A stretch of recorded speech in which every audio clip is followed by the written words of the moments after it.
Rohtak PGI जिसने Covaxin को बनाने में एक अहम भूमिका अदा की, यहाँ पर कोवैक्सीन को लेकर के ट्रायल चला और ट्रायल के बाद कुछ अच्छे नतीजे निकले थे और देश के लिए एक होप सामने आई थी कि कोरोना से हम जीत पाएंगे।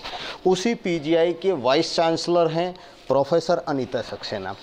मैडम, सबसे पहले क्योंकि आप लोगों को भी चुना गया था कोवैक्सीन के ट्रायल के लिए और अच्छे नतीजे निकले और हम कोरोना पर जीत हासिल कर पाए, तो सबसे पहले उसी के बारे में पूछना चाहूँगा कि कोवैक्सीन में जो सक्सेस मिली उसको लेकर के पीजीआई में कितना उत्साह था।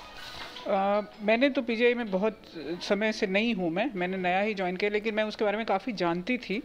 और एक सेंटर था, जैसे आपने बताया, उसके ट्रायल का एक सेंटर था और काफ़ी उसका कंट्रीब्यूशन है, क्योंकि उन्होंने पेशेंट्स को ट्रायल में रखा था। और जब तक हम एक सिग्निफिकेंट नंबर के पेशेंट्स को भी ट्रायल ना करें, हम किसी चीज़ की सेफ्टी के बारे में नहीं कह सकते। तो कई सेंटरों में से एक पीजीआई भी सेंटर था और उसने बहुत मरीजों के ऊपर उसको वैक्सीन को लगाया। और उसके बाद जब कोवैक्सीन अप्रूव हो गया तो बहुत खुशी मनी, सब पार्टिसिपेटिंग मेंबर्स और डिपार्टमेंट से वो लोग बहुत खुश हुए। और उसके बाद जब WHO से उनको नॉड मिल गया, तब तो हम समझ सकते हैं कि मैं तो कहूँगी पूरे हिंदुस्तान के लिए बहुत गर्व की बात है कि हमारी एक लोकली प्रिपेयर्ड वैक्सीन को इंटरनेशनल रिकॉग्निशन मिल रहा है। तो बहुत अच्छा कदम हिंदुस्तान के लिए है ये। तो मैडम, अब कोवैक्सीन बहुत कारगर साबित हो रही है और अब ओमिक्रॉन आ रहा है। ओमिक्रॉन को लेकर के भी पीजीआई में किस तरह की व्यवस्थाएं आप लोगों ने की है, क्या तैयारियां हैं? क्योंकि जब शुरुआत में कोरोना के मरीजों का इलाज हुआ था कुछ दिक्कतें आई थी, कहीं बेड की प्रॉब्लम थी तो कहीं ऑक्सीजन की प्रॉब्लम थी। तो आज की स्थिति में अगर हम देखें तो किस तरह की आप लोगों ने तैयारियाँ कर ली? देखिए, इंसान अपनी गलतियों से सीखता है और मैंने एक आने के विदिन 1 वीक की मैंने पूरा राउंड एक किया था, क्योंकि हम सब ये सोच रहे थे कि शायद जनवरी फरवरी में हमें तैयारी करनी पड़ेगी। ओमिक्रॉन तब जस्ट साउथ अफ्रीका में शुरू हुआ था। तो 3 फेजेस में हमने तैयारी करी है। फर्स्ट फेज़ में कुछ बेड खोले जाएंगे, सेकंड फेज़ में कुछ और थर्ड फेज़ में तो समझ लीजिए अस्पताल के ज़्यादातर बेड कोविड के लिए यूज़ होंगे। हम पूरे बेड शुरू में इसलिए नहीं बनाना चाहते क्योंकि जो नॉन कोविड बीमारियां हैं उनका इलाज भी बरकरार रहना चाहिए, क्योंकि अभी आप देख रहे हैं बहुत ऑलमोस्ट 2 साल हो गए हैं कि जो कोविड जिनको नहीं है वो मरीज़ भी बहुत सफ़र कर रहे हैं। तो फर्स्ट फेज़ में कुछ बेड दिए जाएंगे, जैसे मैंने बताया। पीडियाट्रिक वार्ड भी हमारा बिल्कुल तैयार है, जिसमें क्योंकि इस बार थोड़ी आशंका सबको यह है कि बच्चों की इन्वॉल्वमेंट हो सकती है। तो पीडियाट्रिक वार्ड तैयार है, आईसीयू तैयार है, ट्रॉमा सेंटर का आईसीयू भी तैयार है, एक मॉड्यूलर ओटी है वहाँ पर भी आईसीयू है, वो तैयार है। ऑक्सीजन बेड, वेंटिलेटर और बिल्कुल क्रिटिकल केयर, तीनों स्टेजेस हमारे पास अवेलेबल हैं।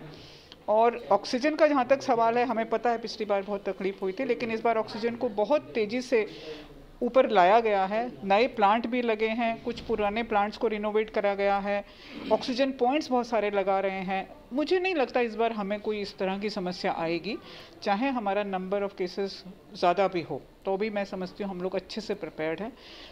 In terms of human resources लोगों की ट्रेनिंग चल रही है, nurses, class group C, group D, सबकी ट्रेनिंग लगातार चल रही है, डॉक्टर्स भी बिल्कुल तैयार हैं। तो मुझे उम्मीद नहीं है कि कोई भी पिछली बार की तरह मुश्किल आएगी अगर ओमिक्रॉन बहुत ज़्यादा भी हुआ। और अगर ओमिक्रॉन कम हुआ, जैसा कि हम लोग सोच रहे हैं कि शायद उसकी सीवियरिटी कम हो तो हॉस्पिटलाइजेशन इतने नहीं हो, वो तो बहुत अच्छी बात है अगर ऐसा हो गया। लेकिन अगर किसी वजह से ऐसा नहीं हुआ और ज़्यादा मरीज़ बीमार हुए तो भी हम लोग उसको संभाल सकेंगे, ऐसी उम्मीद है मेरे को। कई दवाओं को लेकर के और भी ट्रायल चले थे, कोवैक्सीन एक अलग था, लेकिन कई दवाओं को लेकर के भी चले कि शायद उनका प्रभाव से कोरोना से लड़ाई लड़ी जा सके। तो ऐसे क्या और भी रिसर्च हमारे यहाँ चल रहे हैं? कई दवाइयों पर काम हो रहा है और अभी अभी मैंने न्यूज़ में देखा था कि एक दवाई तो अभी अभी अप्रूव भी हो गई, एंटीवायरल मेडिसिन, जो कि अभी सरकार ने भी अप्रूव कर दी है। लेकिन फिर भी मैं ये बोलूँगी कि बहुत सारी दवाइयाँ ऐसी हैं उनमें से जिसमें कि प्रूफ नहीं है हमारे पास कि वो हेल्प करती हैं। रेमडेसिविर फॉर एग्जांपल, जो प्रूवन दवाइयाँ हैं वो 2 या 3 ही हैं, बाकी पे ट्रायल चल रहा है और पीजीआई भी उसका एक पार्ट है।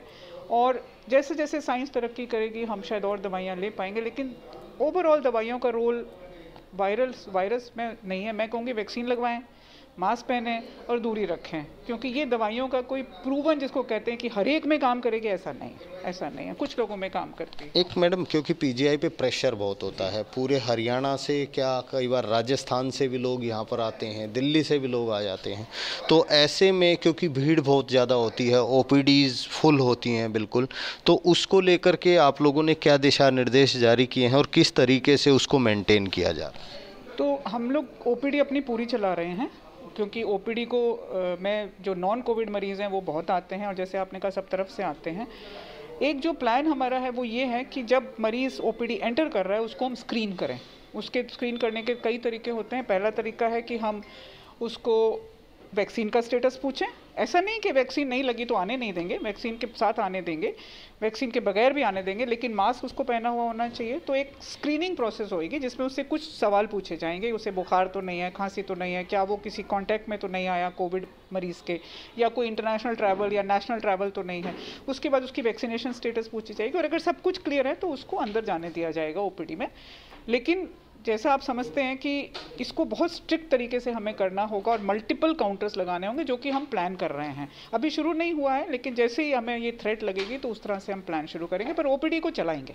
अभी तक ओपीडी को रोकने की कोई भी हमारी इच्छा नहीं है, जब तक कि इतने मरीज़ ना बढ़ जाएं कि हमारी मैन पावर हमें ओपीडी से निकाल के वार्डों में डाल नहीं पाए, तब तक ओपीडी हम चलाएंगे। आईसीयूज़ की क्या पोजीशन है? आईसीयूज़ हमारे बिल्कुल तैयार हैं। जैसे मैंने बताया 3 फेज़ में, हर फेज़ में आईसीयू रखे हुए हैं। शुरू में शायद हमारा 12 बेड का आईसीयू है, उसके बाद 24 हो जाते हैं, तो आईसीयू हमारे पास काफ़ी हैं। वेंटिलेटर है, सब कुछ है, तो मुझे नहीं लगता कि उससे ज़्यादा की हमें ज़रूरत पड़ेगी। और इवन पीडियाट्रिक वार्ड में भी वेंटिलेटर, आईसीयू सारी तैयारी है अभी। तो प्रोफेसर अनीता सक्सेना, इनका साफ तौर पर यही कहना है कि हो सकता है शुरू में कुछ गलतियां रही हों जब कोरोना की शुरुआत हुई थी, लेकिन उन सब से सीखा है और बेहतर व्यवस्थाएं की हैं, और ओमिक्रॉन को लेकर के पीजीआई पूरी तरह से तैयार है, किसी को भी कोई दिक्कत नहीं आने दी जाएगी। रोहतक से मैं दीपक भारद्वाज, पंजाब केसरी टीवी। हमसे जुड़े रहने के लिए हमारे YouTube चैनल को सब्सक्राइब करें और नई वीडियो की नोटिफिकेशन के लिए बेल आइकॉन को दबाएं। अगर आप ये वीडियो Facebook पर देख रहे हैं तो लाइक जरूर करें और ज्यादा से ज्यादा शेयर करें। धन्यवाद।